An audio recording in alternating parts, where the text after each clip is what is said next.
존경하는 법제사법위원회 위원장님 그리고 위원님, 의정활동으로 바쁘신 와중에도 귀중한 시간을 들여 방대한 자료를 검토하여 주시고 오늘 청문회를 준비해 주신 위원장님과 위원님들께 깊은 존경과 감사의 말씀을 드립니다. 저의 부모님은 경상남도 하동 출신이고 부모님은 하동을 떠나 부산으로 이주하면서 저를 낳으셨습니다. 저는 이남 삼녀의 셋째이자 둘째 딸입니다. 부모님은 빈손으로 하동에서 나와 부산에 정착하여 고생을 많이 하셨습니다. 부모님은 제가 중학교 2학년이던 해에 파산하다시피 하셨고 생계를 위해 부산 남포동 골목에서 노점상으로 꽃장사를 시작하셨습니다. 그 무렵은 집에 쌀이 없어 버스를 타고 부모님 계신 곳으로 가서 쌀값을 받아와 동생들과 밥을 지어 먹기도 하였습니다. 부모님은 비가 오나 눈이 오나 1년 365일 단 하루도 쉬지 않고 장사를 하셨습니다. 5남매를 먹이고 키우기도 버거웠는데 어려운 살림 속에서도 저를 서울로 대학을 보내주셨고 하숙비와 학비를 주셨습니다. 저는 부모님의 고생에 보답하기 위해 열심히 공부하였습니다. 지금의 저는 부모님의 헌신과 애정, 열정 덕분이라고 생각합니다. 부모님은 가난했지만 성실하며 정직하며 명예를 소중히 여기는 분들이었습니다. 독실한 불교 신자였던 어머니는 저에게 만인을 구하는 부처님이 되소서라고 하시며 항상 사람을 구하는 마음을 품고 살라고 가르치셨습니다. 제가 원고나 피고인 이야기를 하며 불만을 말하면 부모님은 그 사람이 있어 우리 딸이 판사를 하는 거야. 누구든지 가엾게 여기고 도와주어라고 하셨습니다. 이런 부모님의 따뜻한 마음은 제가 법관 생활을 하는데 마음의 지표가 되었습니다. 저는 1996년 인천지방법원 부천지원에 판사로 처음 임관하였고 그 다음 해에 당시 사법연수원생이던 김병식 판사와 결혼하여 딸 셋을 두었습니다.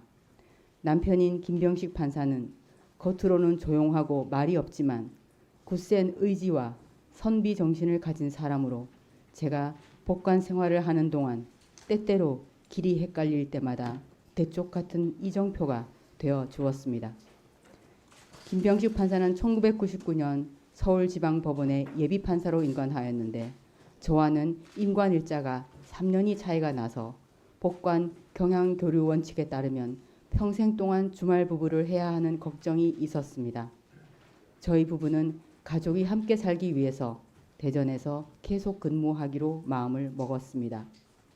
남편에게는 홀로 대신 어머니를 부양할 책임이 있었고 저 역시 부모님과 가까이 살고 싶기도 하였습니다.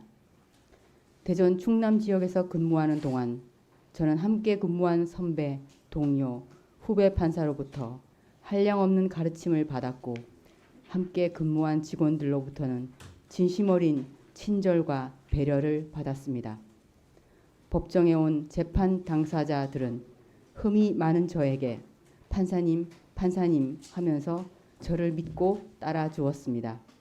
그분들이 때때로 저에게 보여준 신뢰는 제가 법관으로서 보람을 느끼고 일하는 데 커다란 힘이 되었고 스스로의 부족함에 좌절할 때는 다시 법정으로 갈 수 있는 힘을 주었습니다. 저는 적어도 제가 받은 만큼은 성실과 책임, 친절과 배려를 하고자 하였으나 마음만큼 잘하지는 못했다고 생각하며 죄송한 마음입니다. 제가 법관으로 근무한 기간은 총 27년 정도이고 그 기간 동안 각종 재판 업무와 교육 업무, 행정사무 등을 처리하였습니다. 저는 법정에서 이청득심을 좌우명으로 삼았습니다. 이청득심은 귀 기울여 경청함으로써 사람의 마음을 얻는다는 뜻입니다. 경청을 통해 사안의 핵심을 정확하게 파악하고 당사자를 배려함으로써 절차적 만족감을 주고자 하였습니다. 아픈 마음을 안고 법정에 들어서는 사건 관계인들이 마음을 더 다치는 일이 없도록 경계하였습니다. 재판을 함에 있어서는 저의 판단이 맞는지, 혹시 공부가 부족해서 잘못된 것이 없는지, 기록을 꼼꼼히 보지 않아서 놓친 것은 없는지 늘 걱정하였습니다. 저의 부족함으로 인해 무고하게 처벌받는 피고인이 없어야 하기에 최종 선고를 하는 순간까지 돌이켜 생각해보고 다시 돌이켜 생각해보고 하는 번민의 시간을 보냈습니다. 하지만 결론적으로 유죄라고 판단한 때에는 피고인이 저지른 잘못과 그 결과의 중대성에 상응하는 엄정한 양형을 하려고 노력하였습니다. 그러나 막상 판결을 선고하고 나서도 밤에 그 사건이 거듭 떠올라 혹시 잘못 판단한 것은 아닐까? 너무 무거운 형을 선고한 것은 아닐까? 법정 구속을 한 것이 잘못이 아닐까 하는 번민과 마음의 괴로움을 겪었습니다. 저는 대전 충남 지역에서 장기간 근무하면서 제가 근무함으로 인해서 어떤 피해가 있어서는 안 되겠다. 나로 인하여 내가 있는 곳이 더 좋은 곳으로 되면 좋겠다는 마음으로 일하였습니다. 그러나 법관으로서 제가 맡은 일을 한 외에는 별다른 도움을 드린 일이 없었기에 송구스럽기도 합니다. 이처럼 여러모로 부족한 제가 헌법재판소의 재판관 후보자로 이 자리에 설 수 있게 된 것은 저에게는 너무나 큰 영광입니다. 그러나 한편으로는 헌법재판소의 재판관으로서의 막중한 책무를 생각할 때 두려움과 무거운 책임감을 동시에 느낍니다.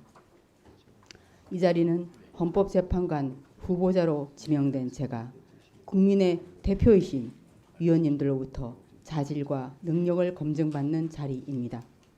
국민의 대표이신 위원님들께서 하시는 말씀이 국민께서 주시는 한마디 한마디라고 생각하고 진솔하고 겸허한 자세로 모든 말씀을 듣고 답변에 임할 것을 약속드립니다.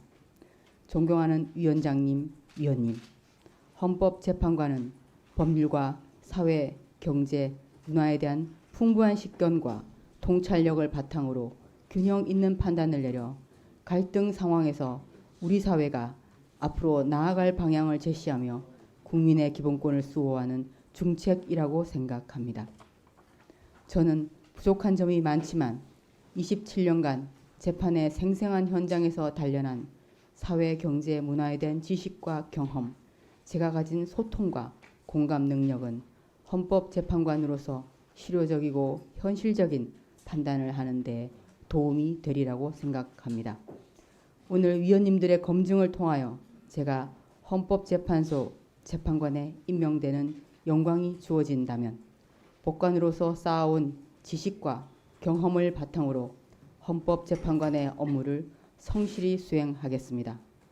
저는 사회적 갈등을 통합 조정하여 대한민국 국민 모두가 서로 배려하며 살아가는 사회, 젊은이들이 미래를 꿈꾸는 정의로운 사회를 만드는 그런 재판관이 되도록 노력하겠습니다.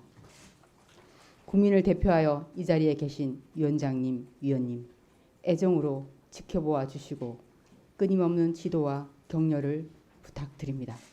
감사합니다.